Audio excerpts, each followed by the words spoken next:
Hello students, we are going to learn about archaeal cell membranes today. So if you compare the backbone structure of the eubacterial cell membrane and that of an archibacterial cell membrane, one of the main difference between the two is presence of ester bond in case of eubacterial cell membranes, that is bonding the fatty acid side chains with the glycerol backbone. Now, in case of Archaebacteria, we do not have presence of fatty acid side chains that are bonded. Rather, we have presence of hydrocarbon side chains. These hydrocarbon side chains are formed by polymerization of 5-carbon isoprenoid units, which are represented here. They can be of varying lengths, such as 20 carbon, 40 carbon, and so on. So the bond formation between the hydrocarbon chain and the glycerol molecule or the glycerol backbone leads to formation of an ether bond.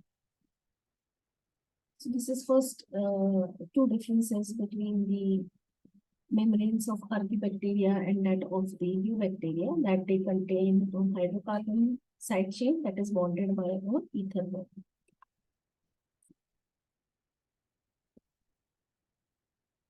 So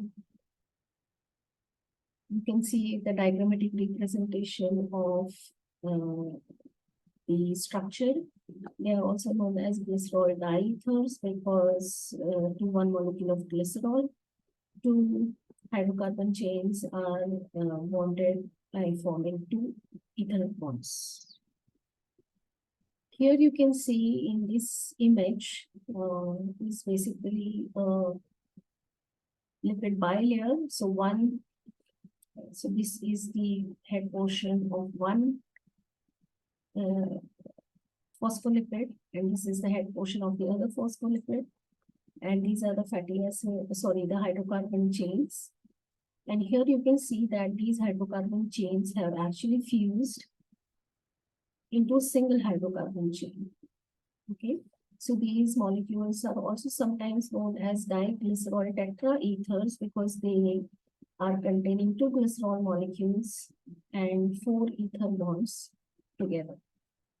So this structure that is formed by fusion of the lipid bilayer into a monolayer structure is again found in case of Archaebacteria, and this is because of the presence of the isoprene units which have CH2 double bond present at the terminal carbon atoms, which are unstable and they try to stabilize by formation of bonds with the isoprene units that are present in the opposite chain of the lipid bilayer. We also see presence of cyclopentane or cyclohexane ring structures within the hydrocarbon chains in some Archaebacteria. This is again a diagrammatic representation of how a lipid bilayer is converted into a monolayer in case of Archaebacteria. So Archaebacteria can in fact show presence of sections of monolayer and bilayer within the membranes. And formation of a monolayer basically make them more resistant to the heat. And so most of the hyperthermophils, they show presence of the lipid monolayers that make them resistant to high temperatures. As mentioned earlier in the diagram, many archaeal also contain ring structures within the hydrocarbon chain, such as the cyclopentyl rings and the cyclohexyl rings. The predominant membrane lipids of eukaryotes, such as the methylogenes and the extremophiles, are glycolipids, the lipids with carbohydrate bonded to the glycerol molecule.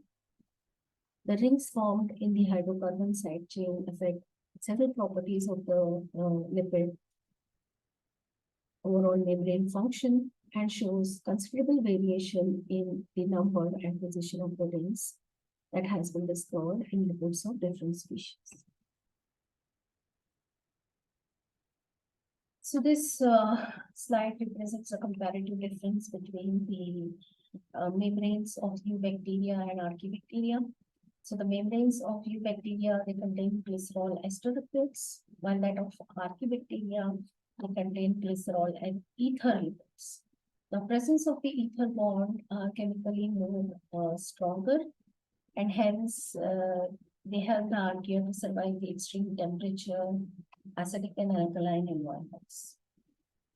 Secondly, the stereochemistry of glycerol molecule has a D form in case of eubacteria, while an L form in case of archaebacteria. This suggests that entirely different enzymes are required for synthesizing phospholipids, suggesting early split within the two domains. Thirdly, the eubacterial lipids, they are made up of fatty acid chains, while the archaebacterial lipid tails are made up of isoprenite side chains that form long chain side branches. Sometimes they also show presence of cyclopentane and cyclohexane chain structures. The branch chain may help prevent leakage of the membrane at high temperature. The membrane structure in case of eubacteria are a typical lipid bilayer, but many a times in case of archaebacteria, these lipid bilayers can fuse, leading to formation of a lipid monolayer, which consists of the fused tails and two polar heads. The fusion makes the membrane more rigid and better resistant to the harsh environmental conditions. That's it about the structure of archaebacterial membranes. Kindly like, share, and subscribe if you like the content and to get direct updates of new postings. Thank you.